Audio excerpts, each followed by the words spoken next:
UK growth has suffered its worst annual fall in almost 300 years. That's the headline out of today's growth numbers. But in fact, the fourth quarter coming through better than expected, with a 1% rise quarter on quarter. We had been looking for something like a half of 1% gain. Year on year, 6.6%. Expectations have been for an 8.1% slide. In 2020, UK economy shrank overall 9.9%. And that, as I said, was the biggest contraction in around about 300 years. Industrial production falling by 3.3% in December, year on year. 3.8% was expected.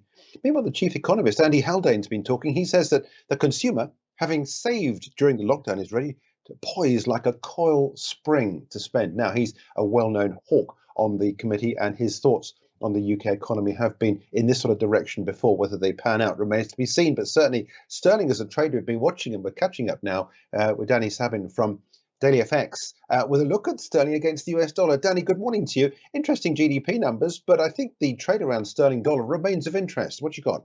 Good morning, Jerry. Yeah, well, I mean, definitely, GBP is definitely something we've been looking at. It's been edging higher for a while now, and we've got inflation and retail sales data coming for the UK next week, and we're expecting to see stable readings for these. But I think what's interesting is after today's better than expected reading, we've kind of seen, and this is on obviously quarterly GDP, as you were mentioning, we've seen the Bank of England on a very positive note on future growth, saying that the economy will bounce back this year, but mostly on expected built up savings.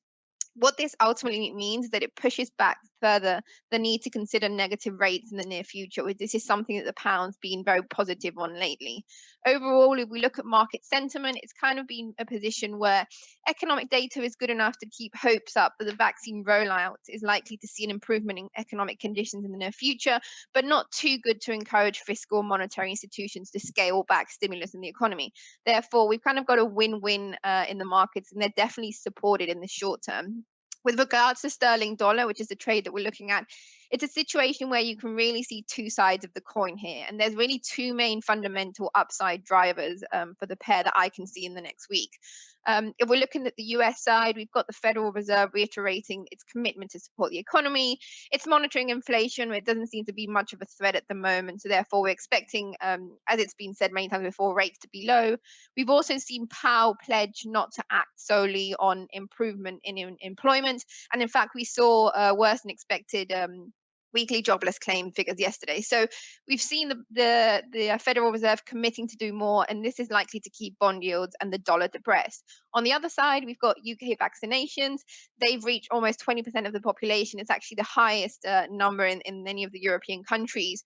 And we've got kind of this positive sentiment that we're heading into the right direction with the economy opening up. And it's definitely in contrast to other European countries, which are still extending lockdowns and suffering more. So fundamentally, there seems to be good support for the pair to head higher. Technically, we may see some small warning signs in the short-term weakness. So if we're looking at the daily chart, which I've got here, we've got a bit of a correction started yesterday, as you can see. But we've really got to see if this is a mere buy the rumor, sell the fact on the UK data, or if this is actually telling us that we're seeing some short-term weakness. The pair has been trading in a rising wedge pattern, as you can see here. It's been doing that pretty much since the end of December. And the daily range is becoming more constrained. And this usually means that we've got a slowing in momentum, and it's usually preceding a price reversal to the downside. So I think for me, what's going to be interesting is to see if the pair can break above this upper bound of the wedge and hold above 138. If it does that, we've definitely got all these fundamental drivers that are probably going to keep the pound supported. If we're seeing short-term weakness and we don't see next week holding above this level, we see it heading down, I think we've definitely got some risk that we see a short-term correction to 137 and even lower. So I think that's pretty much why I'm looking at this pair, and it's definitely interesting dynamics going on. Danny, thanks so much indeed. Danny Sabin Hathorn there from Daily FX. For more videos from us here at IGTV, join us on Twitter at IGTV and subscribe to our YouTube channel.